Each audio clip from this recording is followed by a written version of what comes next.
والحكم أبي القاسم سيدنا وحبيبنا وشفيعنا ومولانا محمد صلى الله عليه وآله وسلم زده شرفا يا رب يا رب كرما وتعظيما ورفعة ومهابة وبرا ورضي الله تبارك وتعالى عن ذوي الفخر العلي والقدر الجلي ساداتنا وأئمتنا وموالينا أبي بكر وعمر وعثمان وعلي وعن بقية الصحابة وقرابة رسول الله صلى الله عليه وعليهم أجمعين والحمد لله رب العالمين. السلام عليكم ورحمة الله وبركاته. Waalaikumsalam warahmatullahi wabarakatuh. الحمد لله الذي خلق الإنسان علمه البيان الشمس والقمر بحسبان والنجم والشجر يسجدان أشهد أن لا إله إلا الله وحده لا شريك له الملك العلم ذي الجلال والإكرام وأشهد أن محمدا عبده ورسوله سيد الأنام اللهم صل وسلم على سيدنا وحبيبنا وشفيعنا ومولانا محمد وعلى آله وأصحابه من بررة الكرام. أما بعد فإن أصدق الحديث كتاب الله وخير الهدي هدي هدى رسول الله صلى الله عليه وسلم وشر الأمور محدثاتها وكل محدثة بدعة وكل بدعة ضلالة وكل ضلالة في النار. وبالسنة المتصل الإمام رحمه الله تعالى ودام النفع به وبعلومه في الدارين آمين. Segenap hadirin hadirat jamaah sidang salat subuh Masjid Jami As-Salam yang dimuliakan Allah Subhanahu wa taala. Puji syukur alhamdulillah kita panjatkan kehadirat Allah atas nikmat yang Allah berikan kepada kita. Semoga dengan nikmat-nikmat yang Allah berikan kepada kita, kita pandai untuk mensyukurinya sehingga kita tetap istiqamah dalam ketakwaan dan keimanan kita kepada Allah Subhanahu wa taala. Shalawat dan salam semoga tetap tercurah kehadiran junjungan kita penghulu alam baginda Nabi besar Muhammad sallallahu alaihi wasallam beserta para keluarganya, para sahabatnya dan insyaallah kepada kita semua sebagai pengikutnya. Amin ya muji basaidi. Bersama yang kita hormati dan kita muliakan pengurus DKM Masjid Jami As-Salam Muhtaram Ustaz Haji Budi Hariri SE beserta staf dan jajarannya, orang-orang tua kami yang hadir pada kesempatan pagi hari ini tanpa terkecuali, mohon maaf tidak sempat disebutkan satu persatu namanya, namun insyaallah tidak mengurangi rasa ta'zim dan rasa hormat kami pada kesempatan pagi hari ini. Bersama kita buka ta'lim kita dengan membaca Al-Quran suratul Fatihah. Semoga dengan fadilah suratul Fatihah Allah membukakan mata hati kita untuk bisa menerima kebaikan-kebaikan, baik kebaikan ilmu, kebaikan ibadah, dan kebaikan silaturahim kita pada pagi hari ini. Al-Fatihah bi Allah yuftahu alaina wa babul khairat wa futuhul arifin wa yarzuqna as-sihhata was-salamah wal afiyah wal barakah ila hadratin Nabi Mustafa Rasulullah sallallahu alaihi wasallam. Al-Fatihah. Bismillahirrahmanirrahim. Alhamdulillahirabbil alamin. Ar-Rahmanir Rahim. Maliki yaumiddin. Iyyaka na'budu wa iyyaka nasta'in. Ihdinas siratal mustaqim. Shiratal ladzina an'amta 'alaihim ghairil maghdubi 'alaihim waladdallin. Amin. Bismillahirrahmanirrahim. Faslun syurutu jam'i taqdim wal ma'dud al-buda'atu bil bula wa niyatul jam'i fiha wal muwalatu bainahuma wa dawamul 'udhri.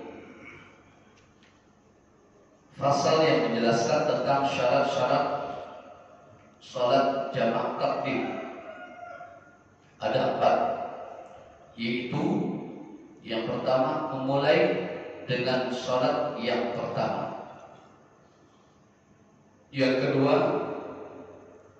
niat jamak, artinya mengumpulkan salat dari satu salat menjadi 2 salat. Wal muwalatu bainahuma,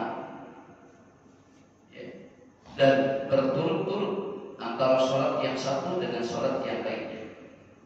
Wa dawamul 'udhri, dan kelanggengan uzurnya, artinya dia tetap dalam keadaan masih musafir perjalanan. Hadirin hadirat sekalian, berbicara tentang salat jamaah, berbicara tentang salat qashar, ini adalah sebuah dispensasi ataupun rukhsah yang Allah berikan kepada kita di saat kita menempuh perjalanan yang begitu jauh jaraknya, yang terkadang kita memiliki satu masalah ketika di dalam perjalanan. Jika kita memang keistiqomahan kita dalam ibadah salat, karena memang salat wajib, tidak boleh ditinggalkan dalam satu waktu saja. Kalau ada di antara kita yang meninggalkan salah satu waktu salat dengan sengaja, maka dosanya besar sekali.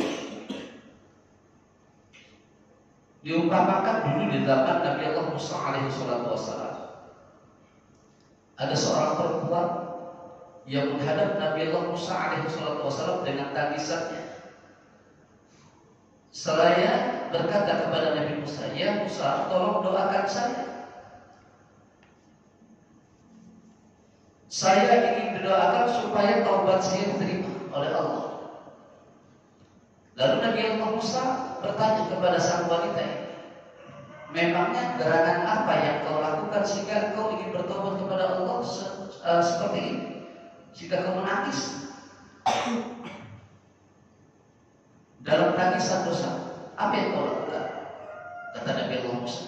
Sang perempuan menjawab, "Aku telah berzina berkali-kali, bahkan sudah 99 kali, wahai Musa."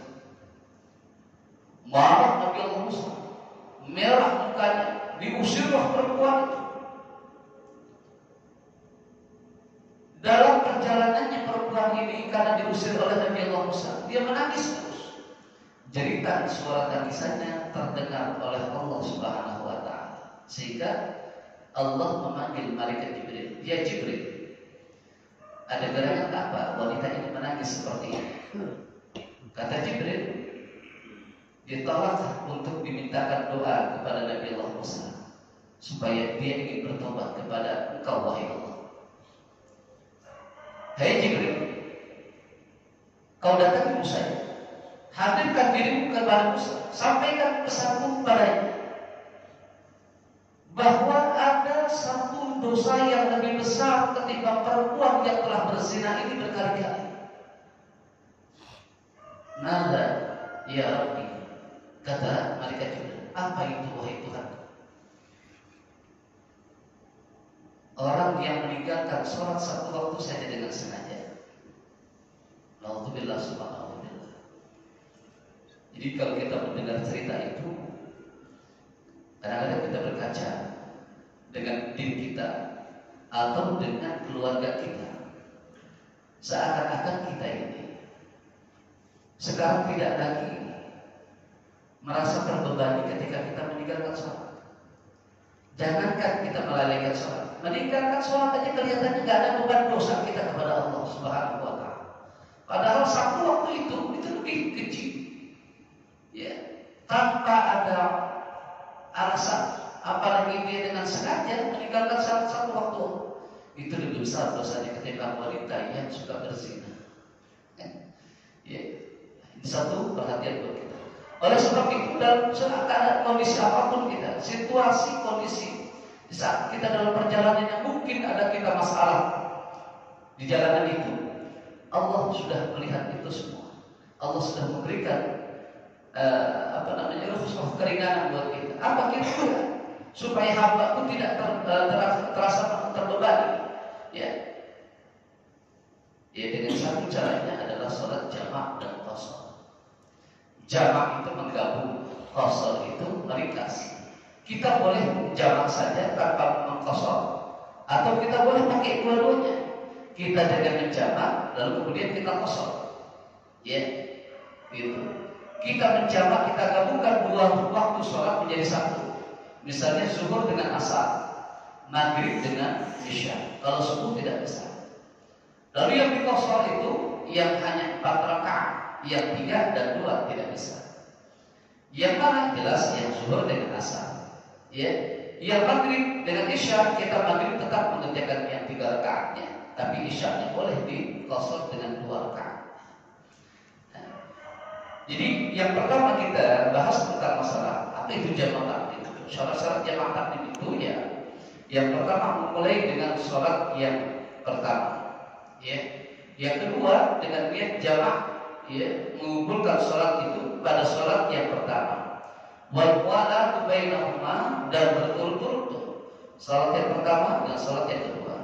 Arti berturut-turut juga tidak ada jeda kalau kita mau melaksanakan mengumpulkan sholatnya. Misal gini, Bapak mau mengerjakan sholat zuhur dan asar dengan mengqasarnya, dengan meringkasnya. Kita kerjakan sholat yang zuhur 2 rakaat, ya, diawali dengan iqamah. Allahu akbar, Allahu akbar, asyhadu an la ilaha illallah. Selesai begitu kita sholat, ya, jamak qasar. Zuhur kita kerjakan 2 rakaat karena kita qasar bukan.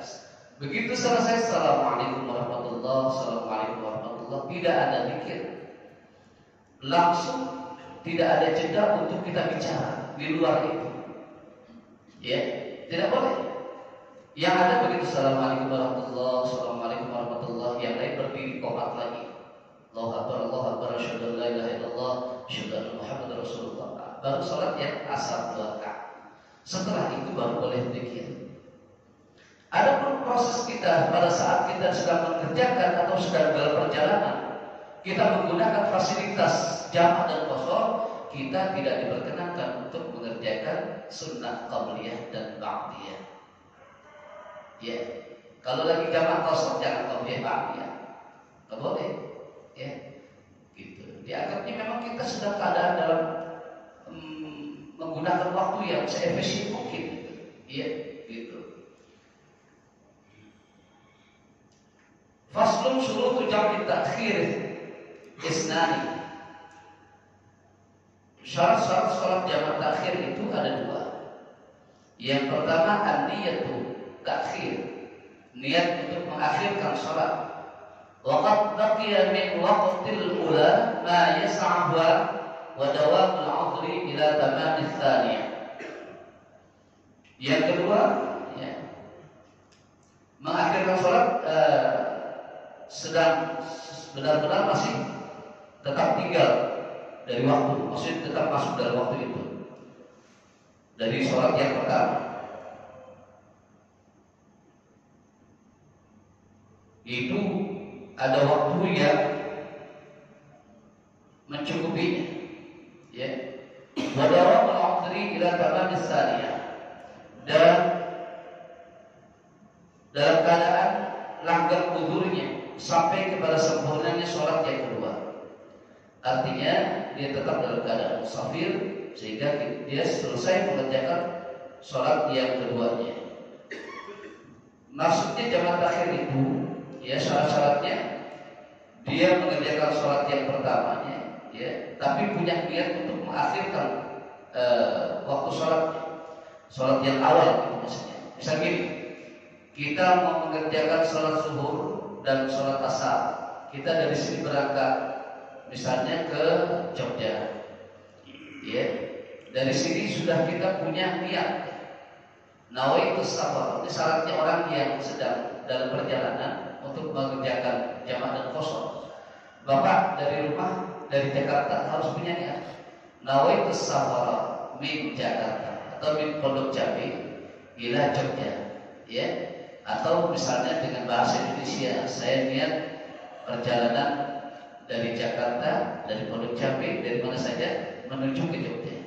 Nah, sampai dalam perjalanan berlaku tuh musafirnya kita, berlakunya kita dalam perjalanan. Di tengah perjalanan, misalnya di rest area, kita mampir karena memang sudah waktunya zuhur. Atau kalau waktunya zuhur berarti kita sholat jamaah takbir. Kalau seandainya kita waktu zuhur tanggungi, ya sudah nanti saja di waktu sampai asar. Sampai asar pun belum sampai tujuan misalnya, ya. Begitu sampai asar sudah mendekati tempat tujuan kita, tapi tetap kita masih di rest area. Nah, kita berhenti di sana. Kita mau sholat asar dulu boleh, terakhir sholat zuhurnya. Itu namanya jamaah takhir. Mengakhirkan waktu awal yang sholat pertama zuhurnya. Ya, kalau mengawalkan sholat zuhurnya berarti kita jamaah takdim. Tapi biasanya jamaah takdim itu atau jamaah takhir, di mana dia yang menggunakan yang memiliki waktu. Ya, kalau saya biasanya begini. Kalau pulang misalnya, ya dari sana sebelum maghrib itu jam 4 sore, tiba-tiba dalam perjalanan waktu maghrib masuk sampai kepada waktu isya. Begitu di waktu isya, ya sekitar jam 8:30 itu saya mampir. Nah, begitu mampir, saya biasanya mengerjakan sholat yang memiliki waktu terlebih dahulu. Apa yang memiliki waktu terlebih dahulu? Yaitu isya. Ya, kita mengerjakan sholat isya dulu, baru mengerjakan sholat maghrib. Kita jadikan sebagai jamaah takhir saat itu. Tapi kalau bapak berangkat biasanya umumnya orang pakai jamaah takdim. Ya, sholat zuhur dulu, baru setelah itu sholat asar. Boleh. Ya, sholat zuhur 2 rakaat, setelah itu sholat asar 2 rakaat. Ya. Syurutul qasri sab'atun. Syarat-syarat sholat qasar itu ada 7. Ayyakuna safaruhu marhalatain. Harus ada perjalanan 2 malam. Kalau ukurannya sekarang itu, makanya gini, yang membolehkan kita untuk bisa melakukan sholat jamaah qasar itu adalah karena memang jarak tempuh kita yang jauh. Ya, ada ikhtilaf, tapi ikhtilafnya tidak begitu ketat. Ya, ada yang mengatakan 80 sudah masuk, tapi ada yang bilang 90 masuk baru. Ya, terserah. Kita mempercayai, misalnya kebanyakan orang pakai yang 90 km kita sudah masuk, misalnya jamaah qasar. Pakai, ya, pakai yang 90 boleh. Mau yang 80 dengan keyakinannya boleh. Gitu. Yang jelas jarak tempuh yang menjadi ukuran orang sholat jamaah dan qasar, bukan waktunya, bukan waktu. Karena akhir-akhir ini kan ada kalau dibilang sebenarnya bukan fikih kontemporer kalau yang begitu. Kalau fikih kontemporer masih tetap merujuk berhujjah kepada hukum-hukum sebelumnya. Tapi kadang-kadang pemikiran orang itu yang menyederhanakan daripada hukum. Kayak begini, saya pernah dialog sampai ada satu perdebatan gitu dengan kawan saya. Dia bilang, saya berangkat dari Kebayoran Lama sampai ke Pasar Minggu 4 jam loh Ustaz. 4 jam. Kenapa? Karena macet total. Nah sekarang saya misalnya ke mana? Ya ke Indramayu lah bahasanya. Indramayu bisa 2 jam, 2 jam setengah. Ya, 2 jam setengah saya bisa tempuh ke Indramayu itu sudah berlaku sholat jamaah dan qasar. Nah sekarang saya dari Kebayoran Lama ke Pasar Minggu 4 jam. Masa itu berlaku sholat jamaah dan qasar? Kata dia. Akhirnya saya jamaah qasar di situ.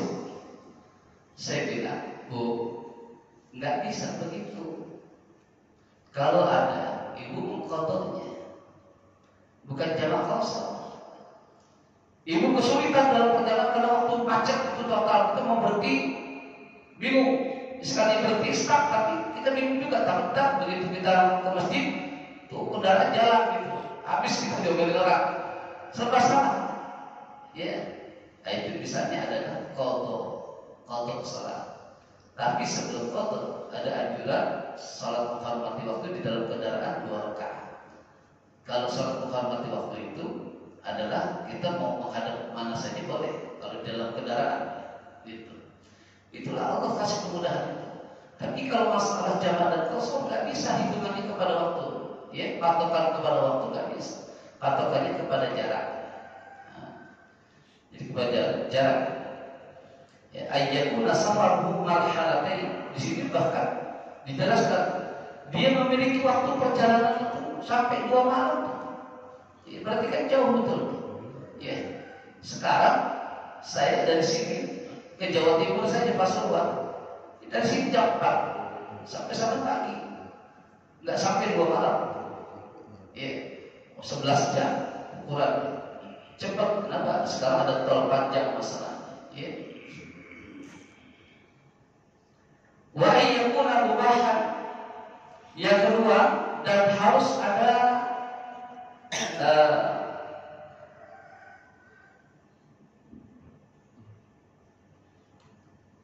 perjalanan yang diperbolehkan, ya. Dan harus ada perjalanan yang diperbolehkan, artinya yang sesuai dengan yang bisa diterima oleh hukum syar'i. Artinya perjalanan yang baik, bukan perjalanan yang dalam maksiat gitu ya. Mau kemana nih dalam keadaan maksiat gitu, maksudnya ya taruhlah ke daerah-daerah mana yang kita hanya berleha-leha di sana, ya. Kita dalam rangka ibadah perjalanannya boleh, misalnya ziarah, ya, itu yang bagus-bagus saja. Wal ilmu bi jawazil qasr, dan mengetahui dengan dibolehkannya salat qasar itu, ya, salat qasar. Yang ketiga, yang keempat, wa niyatul qasri 'indal ihram. Niat qasar, ya, niat salat qasar itu ketika membaca takbiratul ihram. Ya. Wa ayyakuna as-salatu ruba'iyatan. Dan harus ada salatnya yang sebangsa 4 rakaat. Ya. Yang artinya yang bisa dikosor itu yang 4 rakaat. Kalau yang 2, yang 3 nggak bisa. Wa dawamus safari ila tamamiha. Yang keenam, dan harus perjalanannya sampai sempurna sholat itu. Wa an la yaqtadiya bimuttimi fi juz'in min sholatihi, dan tidak boleh bermakmum kepada orang yang menyempurnakan pada suatu juz dari sholatnya, bagian daripada sholatnya. Seperti apa maksud ini? Kalau kita biasa mampir di mana saja, kita mau sholat jamaah qasar, lihat dulu. Kalau orang itu lagi artinya mukimin, ya, orang sana misalnya. Kita berhenti di Tegal atau kita berhentinya di Indramayu. Nah, kita mau sholat jamaah qasar. Nah, kalau orang Indramayu lagi sholat, kita sholat biasa bukan jamaah qasar. Kita jangan bermakmum kepada mereka. Ya, kita memisahkan boleh, tapi jangan berbarengan waktunya. Nunggu dia selesai baru kita sholat, gitu. Ya, kadang-kadang saya sering kali kalau lagi sholat jamaah qasar ditegur orang, Pak, sholat jamaah qasar? Iya, saya ikut Pak. Nah, boleh, gitu ya. Baru kita tanya dulu, gitu. Misalnya kita merasa kayaknya dia orang dalam perjalanan juga nih, gitu ya. Dia lagi sholat, tanya, Pak, jamaah qasar atau jamaah Pak? Gitu. Iya, saya jamaah qasar. Boleh ikut saya, ikut, ya. Tapi kalau memang orang sananya sedang sholat, ya, kita kalau memang sudah niat jamaah qasar, jamaah qasar. Adapun kalau kita mengerjakan sholat biasa, ikut dengan masyarakat di sana, berarti batal jamaah qasar kita, ya.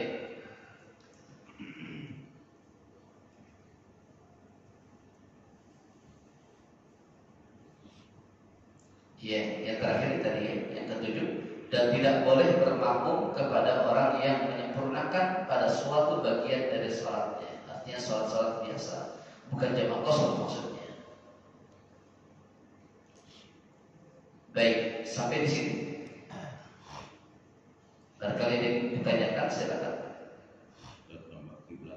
Oh iya, kiblat pada saat, ya. Jadi kalau sedang jamak qasar, ya, kalau memang kondisi berada di masjid, ya kita tetap menghadap kiblat, ya, itu. Jelasnya begitu.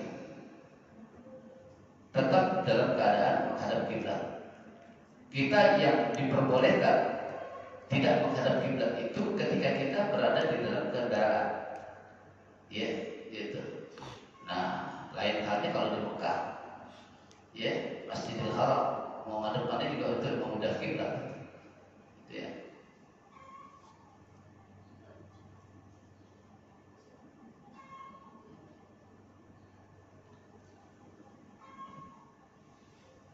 Bu, tanya Bu.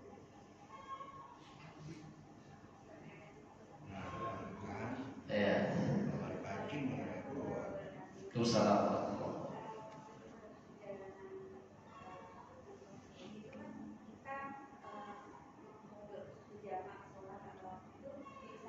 Iya.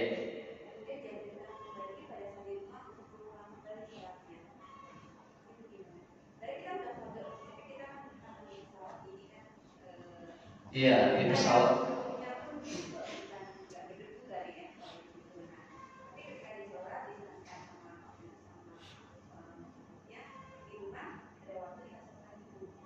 Oh, nggak perlu. Kita kalau sudah sholat dengan keyakinan kita, makanya sholat itu an-niyah qasdus syai'. Jadi keyakinan, ya, memiliki keyakinan di dalam hati itu. Jadi ya kalau sudah kita mengerjakan satu waktu, ya sudah selesai. Adapun masalah debu itu tidak harus ditanam, ya. Debu tak untuk bertayamum kita tidak harus ditanam. Di tembok bisa, di kaca bisa, debu itu. Akan tetapi kalau kita sudah tayamum, satu tempat kita pakai tempat lainnya, begitu caranya. Ya, tempel di tempat lain, jangan satu tempat itu juga, tempat sini. Itu untuk cara-cara bertayamum. Kalau sudah bertayamum, ya kita lakukan sholat itu, ya, sholatnya. Nah, dalam keadaan kita musafir, dalam pesawat pun kita mengerjakan jamak qasar boleh. Nah, tadi yang dikatakan oleh Ustaz Mohsen, di dalam pesawat kita tidak lagi berpikir tentang masalah arah kiblat di saat itu, ya. Allah lebih mengerti tentang itu semua. Jadi boleh kita melakukan itu. Tidak perlu diulang atau diqadha namanya. Berarti seperti kita punya utang, gitu ya. Karena sementara kita sudah mengerjakan, udah Ustaz, gitu ya. Tetap kita lanjutkan perjalanannya. Nanti kalau sudah di rumah, ya udah enggak lagi kita mengerjakan sholat yang selanjutnya, ya, waktu-waktu selanjutnya. Iya.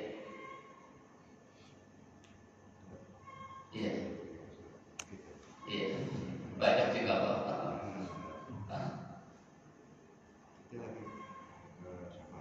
Iya. Dapat fasilitas konsul jamaah dan Iya. mana yang lebih utama antara sholat jamaah dan yang lebih utama yang kita lakukan? Iya. Waktunya dapat sama. Waktunya sama. Sama juga. Iya. Kalau kita melihat situasi, jadi gini, ketika Allah memberikan fasilitas jamaah qasar, ya. Nah, dalam perjalanannya, mana yang lebih utama, kita gunakan fasilitas yang Allah berikan seperti jamaah qasar atau kita sholat biasa? Nah, kalau di zaman dahulu masjid-masjid masih jarang, mushola masih jarang, maka yang paling tepat digunakan yang paling utama jamaah qasar dipakai. Jamaah qasar dipakai untuk supaya kita menghilangkan kesulitan kita. Ya, tetapi kalau sekarang ini masjid udah banyak kaprah, orang Betawi bilang di mana-mana, ya. Orang Jawa juga bilang kaprah di mana saja. Masjid, mushola, Di setiap kita berhenti di mana saja ada. Bahkan sekarang fasilitas itu ada di setiap area rest area. Terus kemudian pom bensin itu sudah mulai ada, musola-musola kecil ya. Nah, boleh artinya kita lebih utama menggunakan keadaan sholat yang biasa, begitu. Ya. Jadi kalau masalah ini situasi dan kondisinya. Jamaah qasar itu memang di zaman Rasulullah itu kan memang perjalanannya memang benar-benar jauh, ya. Jauh. Kalau sekarang dengan kendaraan jauh. Iya.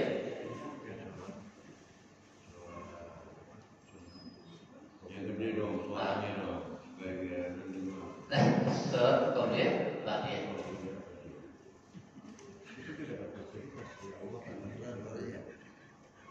Orangnya lagi. Saya doang gede ya, saya kecil. Iya. Buat dia doang. Iya. Iya. Tentang masalah sholat qabliyah dan sholat ba'diyah. Sunnahnya kita sholatnya duduk. Kalau kita melihat sunnahnya duduk, maka yang lebih utama duduk. Kan kesunahan ngambil. Artinya kalau kita belajar secara keilmuan, ada hal yang menjelaskan sholat qabliyah dan ba'diyah bisa dilaksanakan secara duduk, gitu ya. Kalau umumnya kita selama ini mengerjakan sholat qabliyah dan ba'diyah berdiri, gitu. Sebenarnya sih kedua-duanya juga utama, gitu ya. Tapi kalau kita mau mengerjakan yang mana yang lebih prioritas untuk melaksanakan duduk atau berdiri, yaitu kembali masing-masing saja, ya, kembali masing-masing saja. Kalau saya memang membiasakan berdiri, gitu, sepanjang saya masih mampu. Walaupun dalam qabliyah dan ba'diyah salatnya duduk itu bukan berarti kita dalam keadaan kurang sehat, ya, bukan karena ada uzur, tidak ada uzur, karena memang ada keterangan begitu. Ya, bahkan ada beberapa salat qabliyah yang dianjurkan 4 rakaat, gitu ya. Itu ada yang 2. Dulu orang mengetahui salat qabliyah dan ba'diyah itu cuma 2, tapi ada beberapa nama salat itu, ya, yang 4 rakaat, gitu. Ya, mengerjakan 4 rakaat. Jadi kadang-kadang saya melihat ada orang dulu kemarin belum lama sih saya lihat. Ini orang mengerjakan sholat 4 rakaat. Saya cari dalilnya itu. Saya lihat itu, oh ternyata ada keterangan begitu. Ya. Juga ada yang mengerjakan sholat ba'diyah itu dengan 4 rakaat tapi 1 kali salam. Gitu. Bukan 2 kali salam, 1 kali salam. Ya. Masing-masing. Nanti barangkali pada pembahasan itu kita ketemu, bisa kita jelaskan nanti.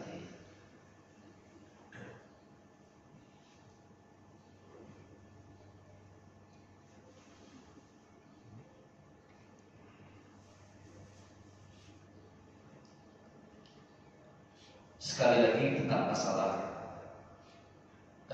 pengetahuan dalam ibadah itu perlu kita.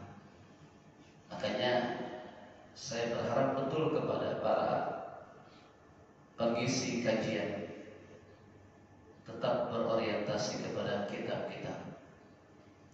Kalau kita mendengarkan kajian yang sifatnya ceramah umum, bukan tidak baik, tapi saya takut kalau pembahasan begitu agak telantur nantinya. Kalau dengan panduan kita, itu yang saya mau, bahkan saya sendiri mau belajar, gitu ya, mau mendengarkan, karena memang saya masih haus dengan ilmu itu. Jadi ada penjelasan-penjelasan yang selama ini juga kadang-kadang saya juga bingung, gitu ya, yang tidak sesuai. Karena memang begitu saya tanya, dari mana antum bisa menjelaskan begitu, itu ternyata boleh dengar juga Saya bilang kalau boleh dengar jangan dijadikan sebagai tempat berfatwa, beristidlal, jangan, hati-hati. Jadi harus kita benar-benar melihat, membaca, apalagi kalau kita belajar dengan sanad guru yang benar, nah itu akan membuat kita menjadi nyaman untuk mendengarkan atau memberikan satu suguhan ilmu buat para mustami'ah, para pendengar gitu. Jadi betul-betul diasal. Jadi kajian-kajian yang memang berdasar kepada keilmuan yang sebenarnya, merujuk kepada beberapa kitab-kitab yang mungkin masing-masing dikuasai oleh para pengkajinya, ya. Dan kita juga kalau bisa di setiap ada kajian, ya datanglah, ya datang supaya kita paham tentang masalah ibadah. Saya sampai sekarang ini ngeri juga kalau melihat beberapa masjid itu ketika sholat itu orang masih ada yang belum mengerti. Imam belum mengerti, muadzin belum mengerti, ya. Terus beberapa orang dalam bermakmum dia belum mengerti, gitu. Juga ada kadang-kadang masalah-masalah perkara lain dalam keseharian kita, bukan cuma sholat doang. Ya, perkara lain dia nggak ngerti, gitu. Tentang zakat misalnya, tentang puasa, banyak orang yang tidak paham tentang itu. Ya, jadi memang perlu penjelasan itu. Nah, semalam itu saya membekalkan tentang masalah kematian. Itu berurut satu pertanyaan setelah saya ngisi. Setumben lagi ngisi ceramah takziah. Ada orang bertanya tentang masalah fidyah. Ya. Di fidyah ini kan ada tuntunannya. Wa 'alal ladzina yutiquna fidyatut ta'am miskin. Ada anjuran itu. Tapi masih ada orang yang ketika saudaranya, keluarganya meninggal, dia tidak menunaikan fidyah itu. Ya, alasannya ya nggak tahu saya. Masih ada yang nggak mengerjakan fidyah itu. Padahal fidyah itu penting. Nah, apalagi kalau kita berada di kalangan masyarakat yang mayoritas banyak majelis salim, mayoritas banyak ulama, atau lingkungan-lingkungan persekolah pesantren misalnya, kita bisa kaget-kaget melihat kenapa di sana fidyah bukan cuma fidyah puasa, ada fidyah sholat. Tapi kan kalau fidyah sholat nggak boleh difatwakan, ya, yang untuk pengamalan aja boleh, gitu. Nah, cuma kalau di majelis pengajian itu boleh disampaikan karena ada keilmuannya, gitu. Ini majelis ilmu nih tentang masalah fidyah sholat dan fidyah puasa. Sampaikan bahwa di Islam itu atau di Ahlus Sunnah wal Jamaah itu ada fidyah puasa, ada fidyah sholat. Karena orang dengan logika doang, logika itu apa? Menolak daripada pendapat itu. Karena ada orang dengan yang tidak belajar apa-apa, dia bicara gitu, oh kalau begitu enak dong Ustaz, kalau seandainya ada fidyah sholat, kita nggak sholat juga bisa dibayar. Ya nggak begitu. Iya, nggak begitu. Ya, sholat itu urusan kita kepada Allah, tetap punya kewajiban. Konsekuensinya kalau kita nggak sholat kayak tadi yang saya jelaskan itu bahaya. Tapi ada usaha dari kita sebagai keluarga untuk memfidyahkan itu. Ibarat orang mancing, kalau dia mancing, kalau dapat alhamdulillah, kalau nggak dapat nggak masalah. Berarti sudah resikonya dia nggak dapat itu orang mancing. Ya. Kalau saya baca dalam kitab Mujallah Fidyatus Shalah karangan Syekhuna Mu'allim Almarhum Al-Mafullah Kiai Muhammad Syafi'i Hazami, itu beliau merujuk kepada kitab-kitab sebelumnya. Akhirnya beliau membuat satu karangan kitab yang namanya Mujallah Fidyatus Shalah. Tipis kitabnya, ya. Sama kita beli juga. Jadi waktu itu saya beli, kebetulan saya menarik, ada Mujallah Fidyatus Shalah. Jadi tentang fidyah sholat. Nah, kayak begitu-begitu kan kita harus mengerti, kita paham. Kalau kita nggak ngerti ya agak repot juga. Ya, gitu. Dan banyak hal-hal lain tentang masalah ibadah kita. Baik, Bapak Ibu, sampai di sini. Nggak ada lagi bertanya? Oh, masih ada. Lebih paham. Mau nanya itu Ustaz. Nak sholat qadha ya. Iya. Itu gimana ya? Syarat-syaratnya seperti apa sebenarnya ya? Ya, tapi gini, qadha itu biasanya yang kita khilaf ya. Bisa jadi kita juga tidak sengaja meninggalkan sholat, ya kita qadha. Seperti kalau misalnya gini, kalau subuh kita kesiangan, tiba-tiba kita bangun jam 7, kita sholat bukan qadha namanya, tetap kita mengerjakan sholat subuh, gitu, tepat waktu. Loh Ustaz, kok sholat jam 7 tepat waktu? Tepat waktu pada saat dia kesiangan. Itu maksudnya. Tepat waktu pada saat dia kesiangan. Artinya tetap bukan qadha. Yang dimaksud qadha itu adalah ketika dia meninggalkan sholat, ya dia dalam keadaan sadar.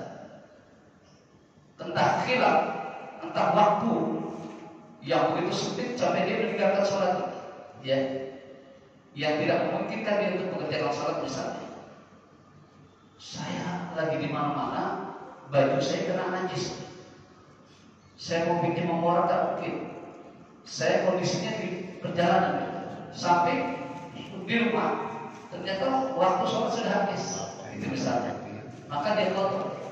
Nah itu maksudnya qadha begitu, mengqadha, ya. Nah kalau mengqadha ya kita misalnya mengerjakan dulu nih sholat yang utamanya. Misalnya kita sholat zuhur, kita kerjakan sholat zuhur yang saat itu. Nah, kalau mau bingung, misalnya sholat zuhur hari ini kita ketinggalan, zuhur besok misalnya, ya kita double, atau malamnya boleh. Yang enak sih memang langsung, ya boleh. Malam kita qadha boleh. Terus pada saat zuhur waktu-waktu yang sama boleh.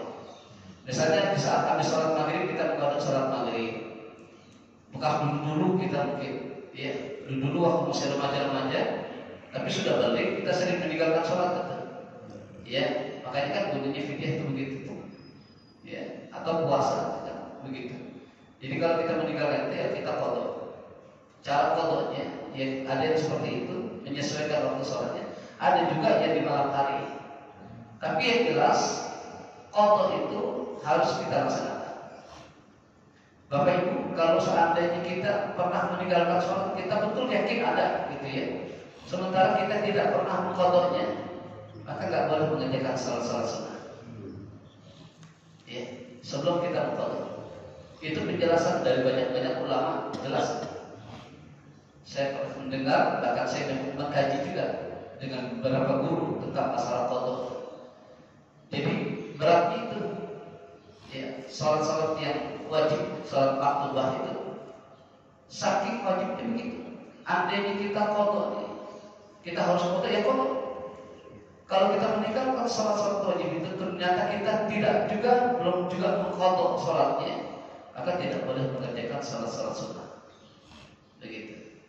Kecuali kita dalam proses mengqadha, boleh kita sambil mengerjakan yang sunnah. Malam kita qadha, terus yang lain sunnahnya tetap berjalan.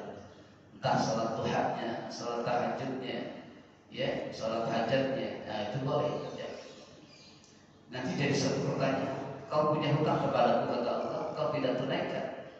Sementara kau mengerjakan fasilitas yang hanya sekedar hadiah dariku. Apa sunnah-sunnah itu hadiah Allah kasih. Kenapa kau kerjakan? Sementara sesuatu yang utama, yang wajib kau tidak kerjakan, gitu. Pertimbangan begitu. Jadi masalah.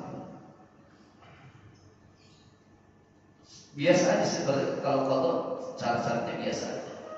Artinya yang jelas ya kita qadha dengan jumlah yang sama. Kalau memang zuhur ya 4 rakaat, asar 4 rakaat. Kalau yang beda kan cuma qasar aja. Qasar itu maknanya meringkas. Jadi meringkas yang 4 jadi 2. Itu doang. Ya, kalau qadha ya sama. 4. Kalau yang ketiga maghrib 3. Tapi kalau waktunya kapan saja boleh waktunya mengqadha salatnya itu. Ya, intinya berutang. Kapan aja boleh. Uzur hari, iya betul. Iya, nggak boleh. Kita kalau memang uzur syar'i, karena kita tadi yang kita meninggalkan sholat itu karena memang ada uzur, ada apa ya, takut. Kalau meninggalkan dengan sengaja ya seharusnya kita sholat sunnah taubat dulu 2 rakaat baru qadha ya. Ya setidaknya kita dalam setahun sekali bolehlah sholat sunat taubat ya. Setahun sekali sholat sunat taubat supaya bersih ibadah kita.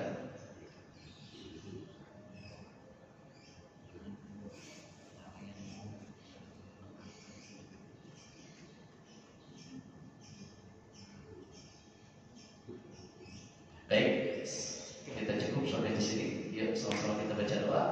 Kita tutup ta'lim kita dengan mohon kepada Allah melalui zikir dan doa kita, mudah-mudahan Allah Subhanahu wa taala memberikan ilmu yang bermanfaat buat kita dan tentunya sebagai pegangan hidup kita, sehingga kita mendapatkan keridhaan atas ibadah yang kita lakukan dan kita berhindar kepada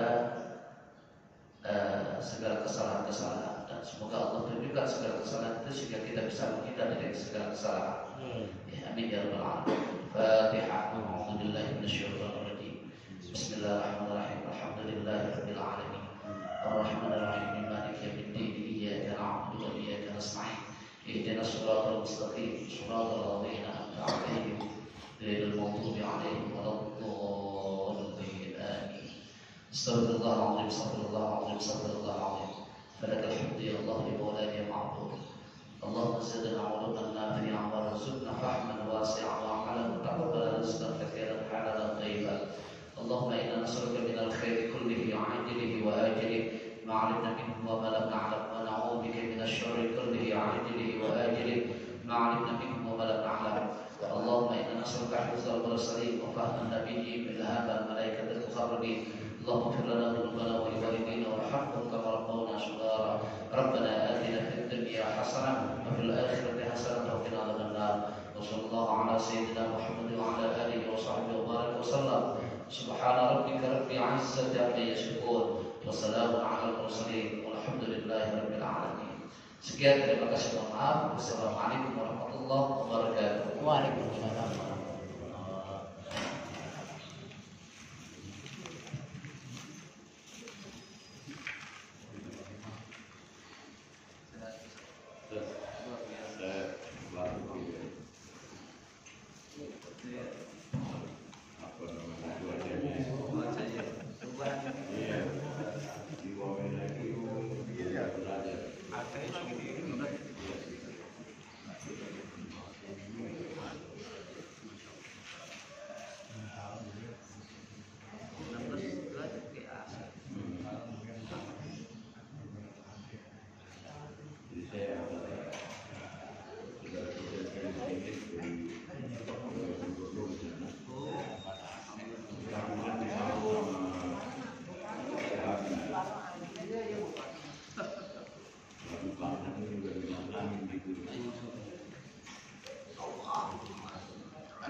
Ini belum dimatiin ini.